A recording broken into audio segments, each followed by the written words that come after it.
Hello, God Saints, and welcome to today's Bible Moment with Pastor Fred. Today's Bible Moment is to wait on the Lord, to wait on the Lord. And we're going to have a devotion of Psalm 27, Psalms 27. In the Psalms, Proverbs, and many other books of the Bible, we find a command to wait on the Lord. Like here in our text, to wait on the Lord, be of good courage, and he shall strengthen thy heart. Wait, I say, on the Lord. That is the 14th verse. And the most modern translations use wait for the Lord. To English readers, to us, the idea of waiting on the Lord might seem like a passive exercise, but as you closely start studying, it reveals that it is nothing of the sort.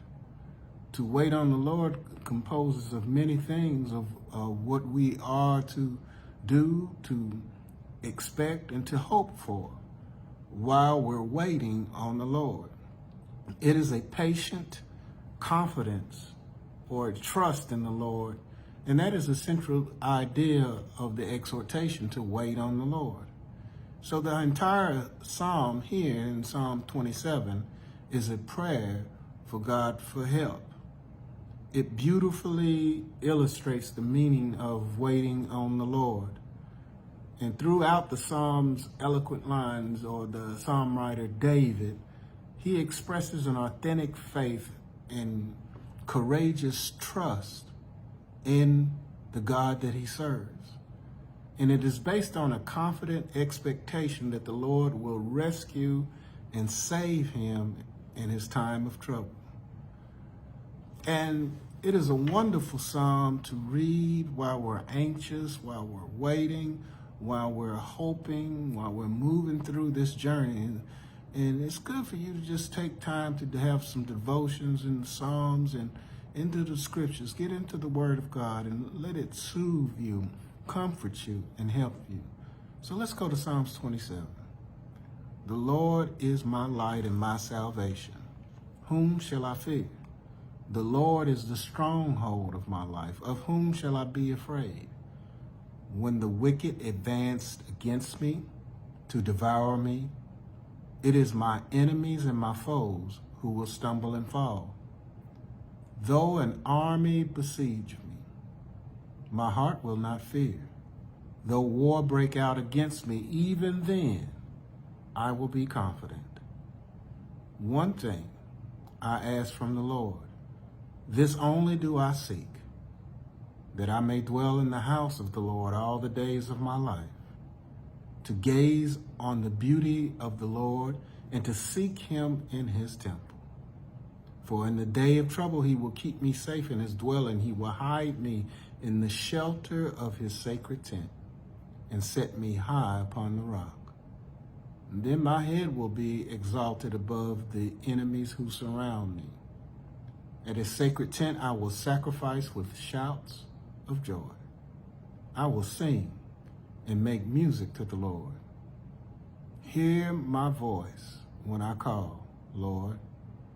Be merciful to me and answer me. My heart says of you, seek his face. Your face, Lord, I will seek. That is Psalm 27, 1 through 8. And David continues on this pattern of the things that he is focused on while he is waiting for the deliverance of the Lord. And he meditates on the goodness of God. But he ends and says in verse 13 and 14, I remain confident of this. I will see the goodness of the Lord in the land of the living. Wait for the Lord. Be strong, take heart, and wait for the Lord. So how can we wait for the Lord? First, we can wait by the Lord by trusting in him. David has expressed in verses 1 through 2 his great confidence in the Lord, who is his light, his salvation, and his stronghold. It is a dynamic trust that dispels all fear and despair, even when the wicked come against him. to devour. And his enemies and his foes, it is they who will stumble and fall. But I will remain confident. So we wait on the Lord by trusting in him. We wait on the Lord by seeking him. David conveys this trust in the Lord by longing to be with him, to be in God's presence, to worship in God's presence. One thing I ask from the Lord, this only do I seek, that I may dwell in the house of the Lord all the days of my life, to gaze on the beauty of the Lord and to seek him in his temple. Verse 4. It is the worshiping and praising of God that sets us into his presence, to where our worship is pleasing in God's sight. And then he says we can wait on the Lord through prayer. David eagerly sought deliverance.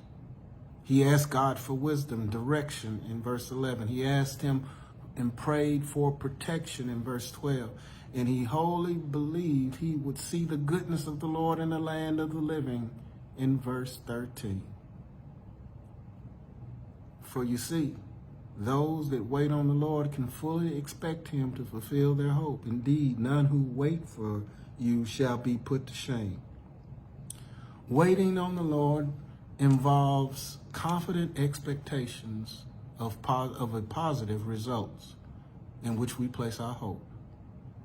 This expectation is based on knowledge of and trust in God. Those that do not know the Lord will not wait on him, neither those who fail to trust him. We must be confident of who God is and that he is able to deliver us from whatever. Just put your trust in him. So David says, just wait on the Lord. Be strong, take heart, and wait for him. He will do this. Just put your focus on God and not the problems. Lift up your eyes to the hills, from whence cometh your help. Our help comes from the Lord. So whom shall we fear? God bless you. God smile upon you. Happy Sunday.